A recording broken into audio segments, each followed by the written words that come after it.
A new book is changing perceptions around coaching. Joining me today are Will Keiper, a former CEO and chief executive of private and publicly traded companies. He's joined by his co-author, Steve Chandler, the godfather of coaching with over 35 books to his credit. He's the founder of the Coaching Prosperity School, and together they are the leader and the coach on finding easier. Thanks for being here, guys. Very well. Thank you for having us, Chris. The reason that I think it's great to have you here, not just because you guys are great, but because this book has a really powerful message. You know, Steve, you have said that coaching is the new leadership. You have said that coaching is encouragement. And Will, as a leader, I mean, both of you guys bring that ability to walk the talk. Yeah, the leaders I have coached, many of them listening is a completely new idea.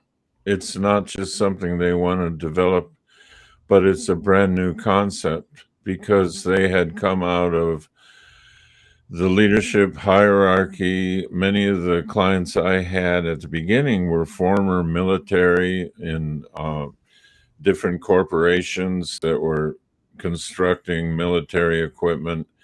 And they led by militaristic, I give orders, you follow them, don't question me. And the idea of listening and collaborating with the people you're leading and respecting them and creating agreements with them and getting input without having your ego challenged by the fact that you've got people on your team with good ideas who can give you creative input. That was new to a lot of people. And that was a brand new way of, and they didn't trust it at the beginning through the coaching. They thought, well, that'll be a waste of time if I have to spend a lot of time collaborating and listening. But they found out they actually became more effective when they were leading from that position for openness to other people's ideas, respect for other people's lives who were working for them. And it just became something that was new for them. But the bottom line was it was more effective. Will, I wonder if you could speak to that idea of collaborative creation and what exactly that means for leaders who are exposed to the coaching conversation. You know, I was one of those, and the value for me in writing this book was sort of a, catharsis for letting go ultimately of being the poster child for command and control, stoic, inaccessible, remote, not wanting to listen, wanting to tell and direct because I don't have time to listen. That time is money, and I know what I know, and if I need something from you guys, I'll ask. Okay, and I usually wouldn't ask. But the first time that I became acquainted with collaborative creation, I'm pleased to say, but I'm also chagrined to say, because it took decades to get there, was in my work with Steve.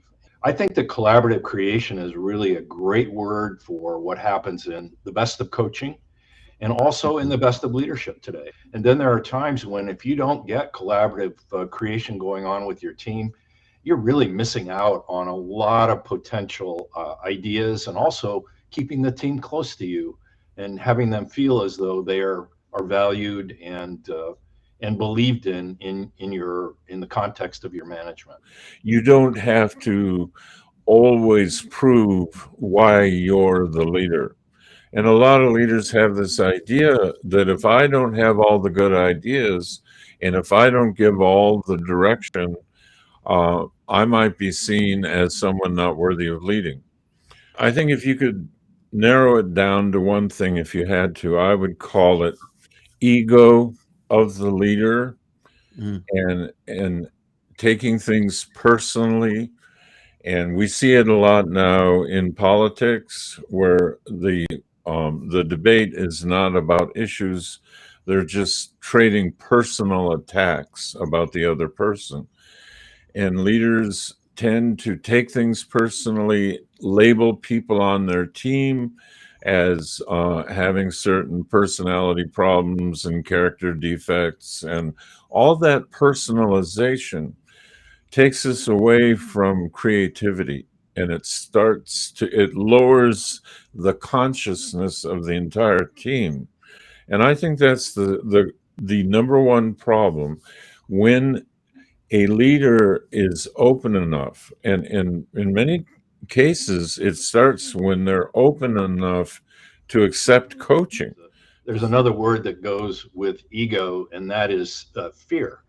And I can speak to that in my own case, that I had a superb opportunity, meaning it was a basket of, I'll just say spaghetti, that I had a chance to sort out. But I was so afraid that I was going to be seen as a person who shouldn't even be in that role, had no right to be in that role. And so I was constantly protective of myself and didn't want to hear from people because I knew I would be exposed as people use the word imposter or fraud, but I knew that I had no right to be in that job. It was a big job.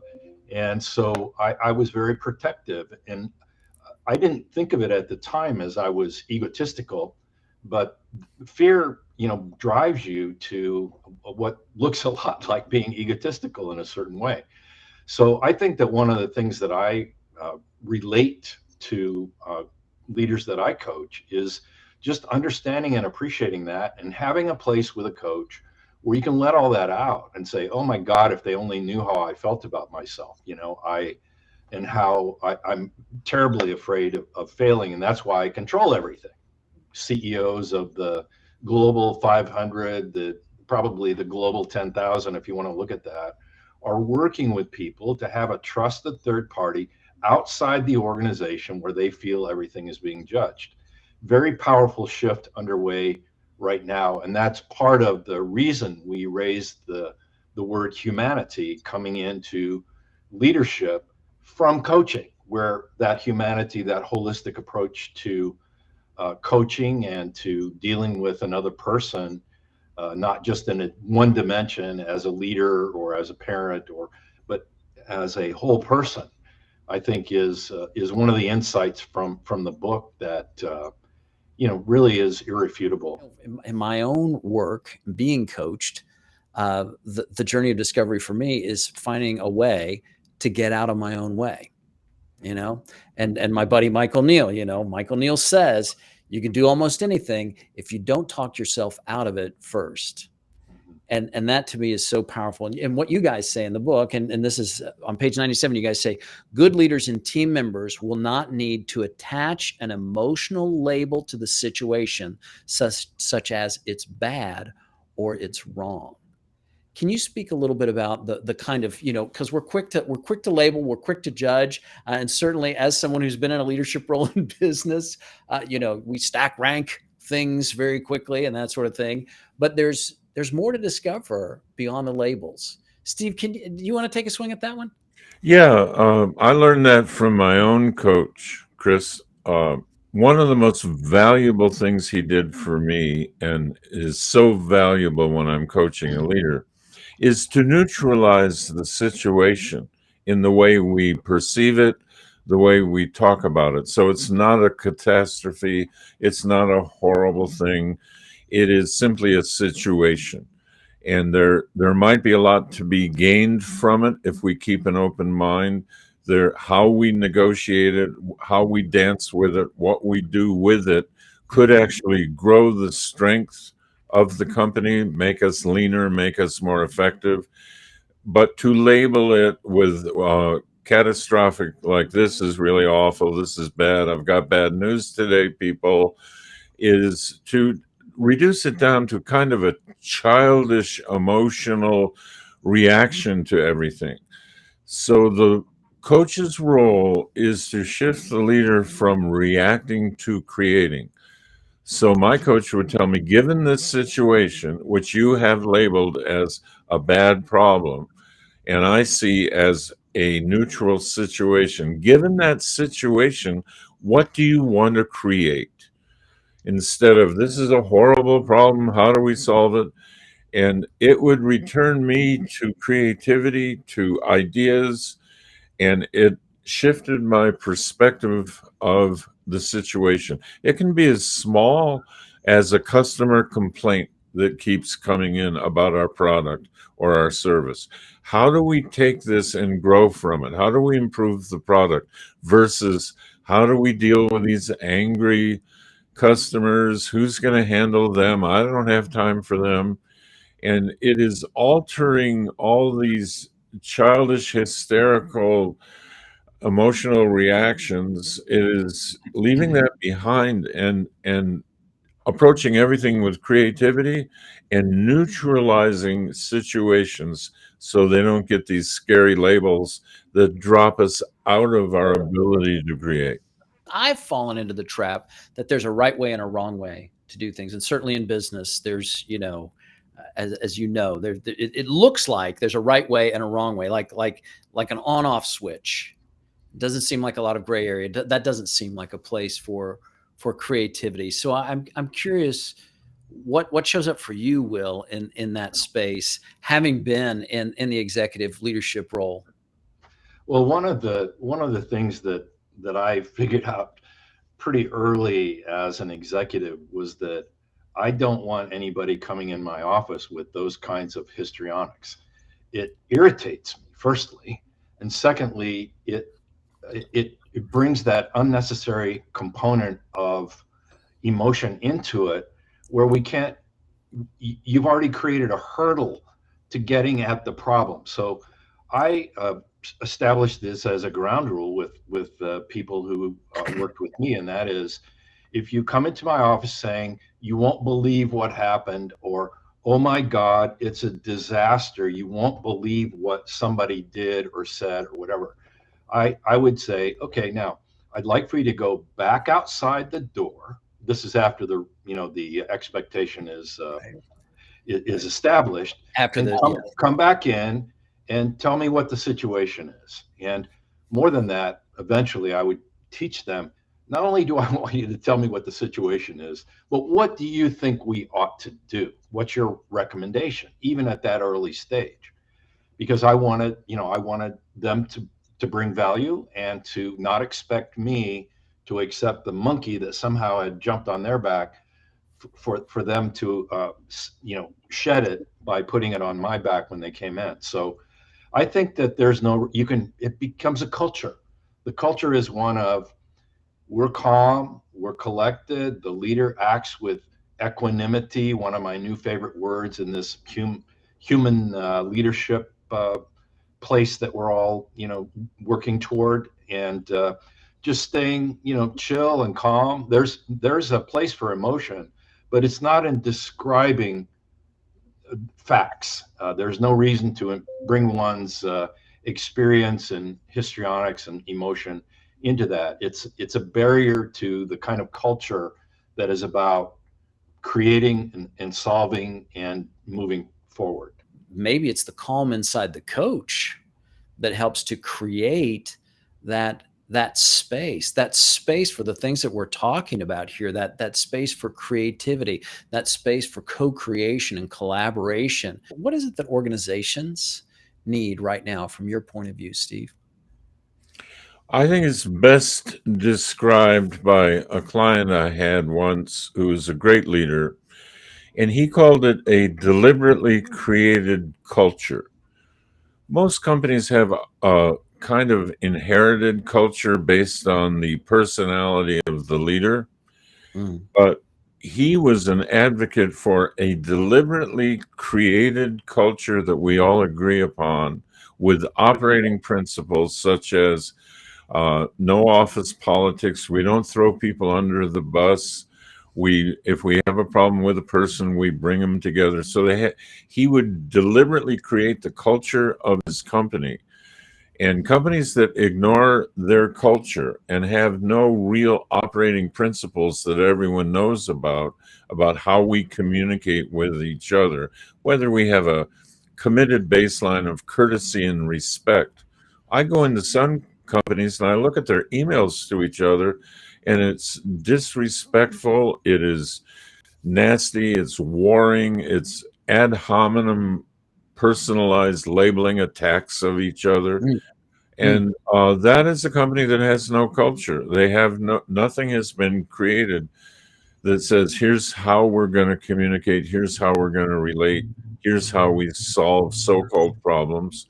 And that's the key thing that I think any organization, no matter how small, the leader's first obligation is, what kind of culture do I want to deliberately, consciously create and put in a structure for the sustaining of that culture?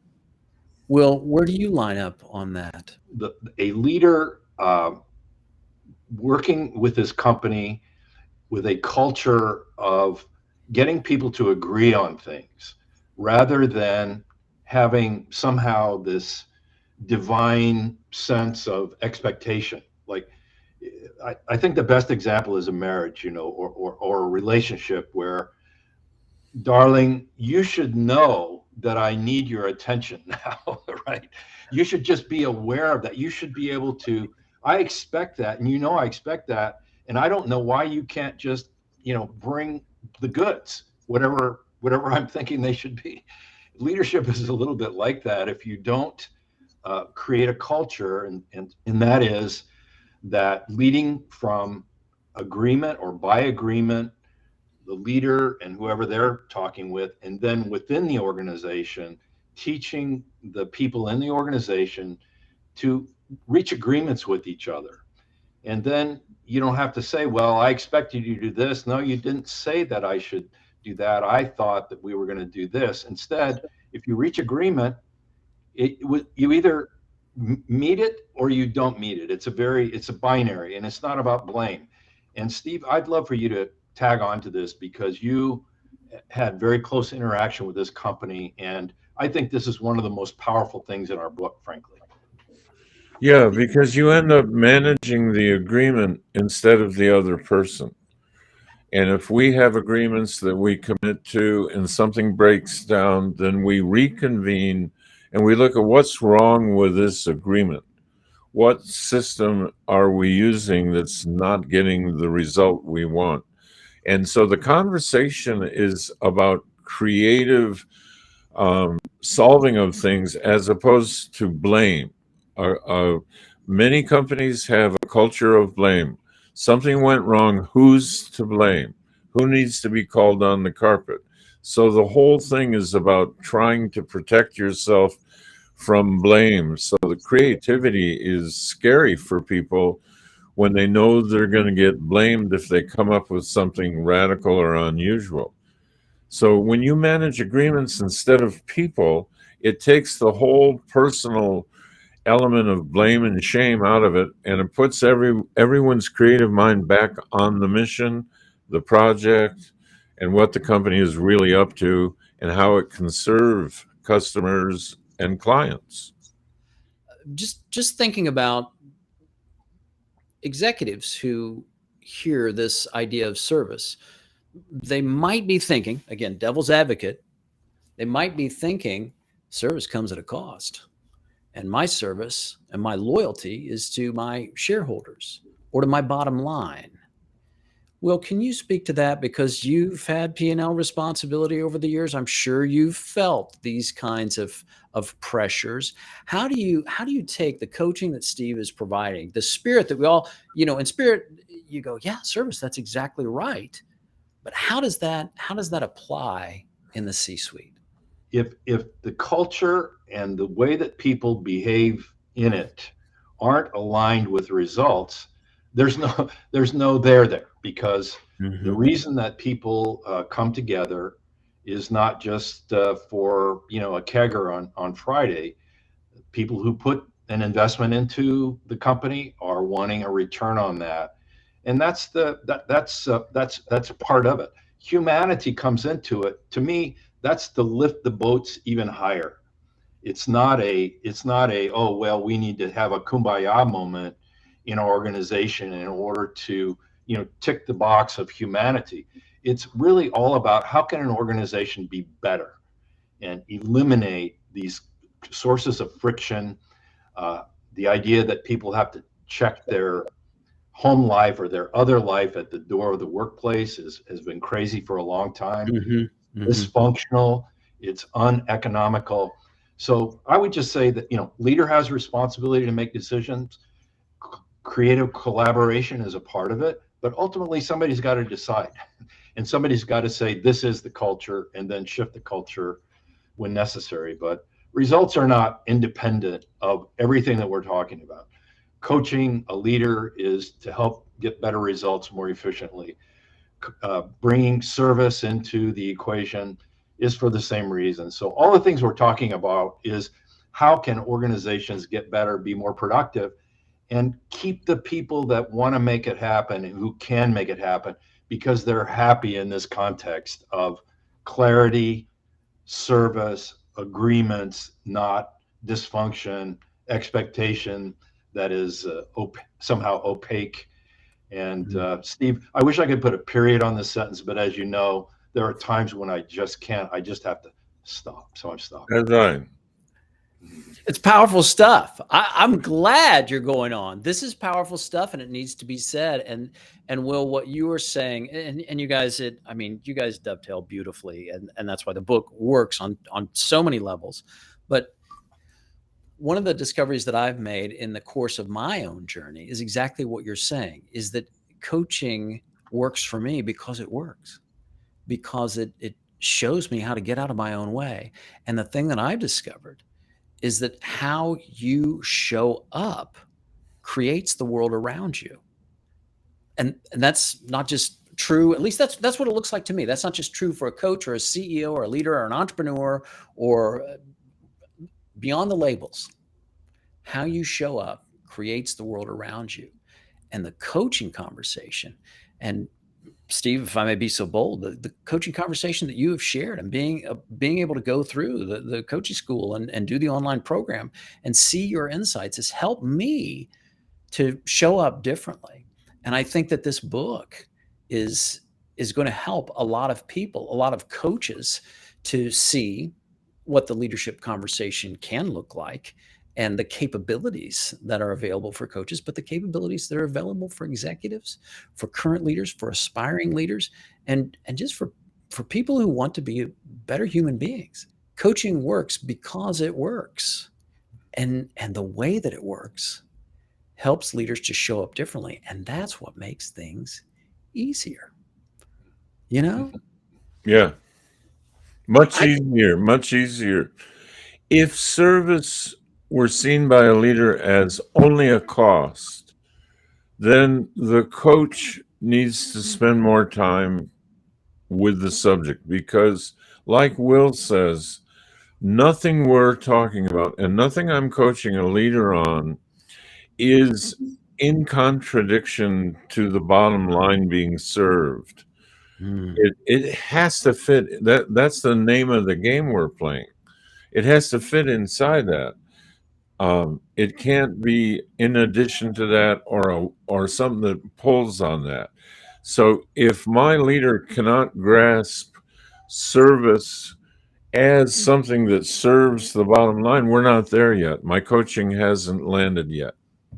So coaching with a bottom line impact starts with humanity, starts with helping people to find a way to co-collaborate, to co-create, to have that consigliere, that voice at the back door, the person that's there inside a cone of silence to listen confidentially, to provide that perspective into the human operating system, which is a perspective that we all need. And gents, that's what you've done inside the leader and the coach. And I just want to, I'm not wearing a hat, but if I were, I would tip it to you. I want to tip my hat to you and say kudos on what you have created. The whole idea of manifesting or bringing, greater humanity to our lives, let alone, let's say it is in a leadership position, trying to infuse an organization with greater quote unquote humanity. It's not about adding something. It's almost always about taking away something. Preconceptions, expectations, fear, overt emotion. And to the extent that you can peel away these things and not have to have your heart be something that is, oh, I'm at the office, I better. It's like the whole idea that you should have to leave your heart and outside, or your who you are in essence outside. What we're really talking about is taking things away that are not relevant to achieving our objectives, which is better communication, better efficiency, better agreements, greater creativity to help improve the results, which include lifting the people up in the organization where they feel the association that they should. They're spending so much of their life there. Why shouldn't it be a life too that doesn't require them to wear armor and to create a persona that really has that only has relevance there, and it's dysfunctional. So I would just say that humanity is about exposure of what's there, not having to bolt on, things or get a class that says I have a certificate, I speak the humanity language. It's not that. It's taking away so we can be more open. And that's looking in the direction of service. So, gents, I want to thank you for this conversation. And Will, what you've said is so powerful. For those of you that are still with us today, what is it that you need to take away? What is it that if it were out of your way, you would show up differently? You would access the kind of humanity and collaboration and creation and creativity that these gents are talking about, and that are really at the heart and soul of their new book, The Leader and the Coach. Steve said it. What's the conversation that you need to have? What is that powerful conversation? And Steve, you've encouraged me and you've encouraged thousands of coaches to have that conversation that creates an unforgettable impact. And I just want to say, gents, you've made an impact on me today, and I'm certain for our audience who's watching us live and for those who will be watching the replay. But I'm deeply grateful for the service that you provide, for your willingness to look in the direction of what is completely contrary to the command and control model of leadership, as well it should be, because times have changed, companies have changed, the world of work has changed, and I am changed because of this conversation. So again, my deepest gratitude to both of you. The book is called The Leader and the Coach. It's available wherever fine books are sold. And you can find out more about Steve Chandler on his website, stevechandler.com. Be sure to follow Will on LinkedIn and access free resources via his blog. Gents, thank you so much for joining me today on this episode of Finding Easier. Thank you very much for your time. Is a habit, but it doesn't have to be. In life, business, and relationships, there's one thing we're all looking for. It's time to change the conversation and change your results, maybe even change your life. It's time for Finding Easier.